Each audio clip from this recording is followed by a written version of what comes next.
very pleasant good morning to all my students. So today we are going to study nouns. Till chapter 6 you must have completed the chapter in grammar. So अभी हम लोग chapter 7 पढ़ेंगे, that is noun cases.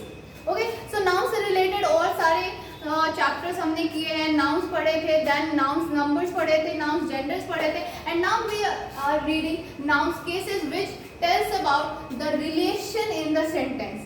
ठीक है, subject object और फिर उससे related verb से रिलेटेड या एक्शन से रिलेटेड जो वो होता है एक्शन, उसमें वो ये बताता है, रिलेशंस के बारे में बताता है. Cases, form of noun means noun, cases are just a form of noun और pronoun which shows its relation to some other words in a sentence.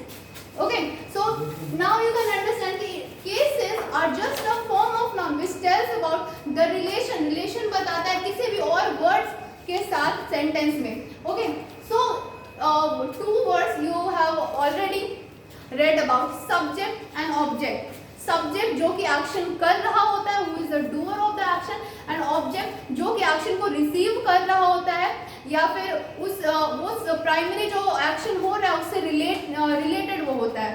ठीक है, सो here we are on that basis only, on the basis of relation, nominative case, objective case and possessive case. Three cases we are reading.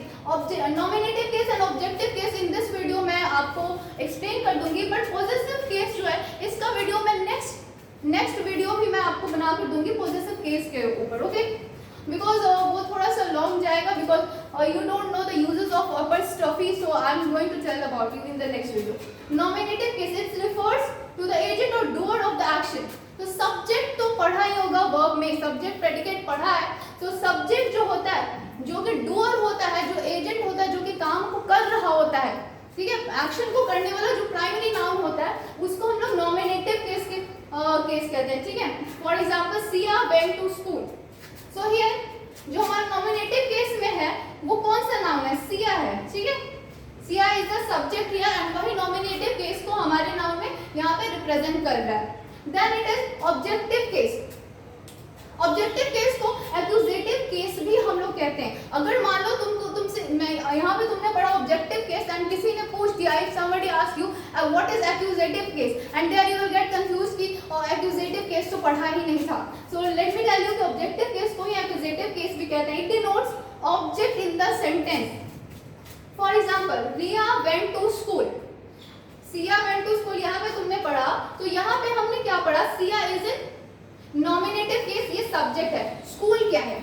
ये है तुम्हारा objective case में आ रहा है and school is object. ठीक है, she ate the cake, so here cake is the objective case.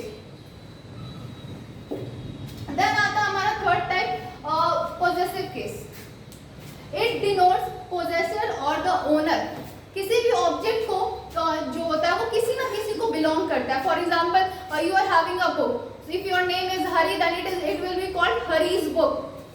ठीक है, so for example यहाँ पे है रवि's book और ये किस तरह से शॉर्ट में यहाँ पे apostrophe लगा के हम लोग लिख रहे हैं. I will definitely cover in the next video. यहाँ पे ऑब्जेक्टिव केस के दो और टाइप्स होते हैं, direct object and indirect object. ठीक है, तो ऑब्जेक्टिव केस के ही दो टाइप होते हैं, डायरेक्ट एंड इनडायरेक्ट ऑब्जेक्ट. किसी भी सेंटेंस में तुम आपको दो ऑब्जेक्ट मिल सकते हैं and there you will be getting confuse कि इसमें से ऑब्जेक्ट कौन है. तो दोनों ऑब्जेक्ट है, एक डायरेक्ट ऑब्जेक्ट होता है, ये दूसरा इनडायरेक्ट ऑब्जेक्ट होता है. जो डायरेक्ट ऑब्जेक्ट होता है वो नॉन लिविंग चीजों को बोलते हैं. नॉन लिविंग मतलब कि जो जिंदा नहीं है, जैसे कि पेन, पेंसिल, बुक हो गया. इनडायरेक्ट ऑब्जेक्ट हो गया लिविंग, जो कि लिविंग चीजें होती हैं. ठीक है, तो ये for example look at the sentence, my friend gifted me a watch. तो यहाँ पे देखो माई फ्रेंड, ये तो माई फ्रेंड सब्जेक्ट हो गया and then gifted me a watch. यहाँ पे दो ऑब्जेक्ट्स आ रहे हैं. Here are two object. तो मी जो है, जो कि लिविंग है, वो किसी इंसान को डिनोट करता है, तो ये हो गया तुम्हारा indirect object. And watch is a direct object which is a non living thing. Okay, so this is for today. Read chapter 7 thoroughly and understand and try to understand all these notes and write it in your notebook, grammar notebook, and take a screenshot of it. That's it for today. Thank you.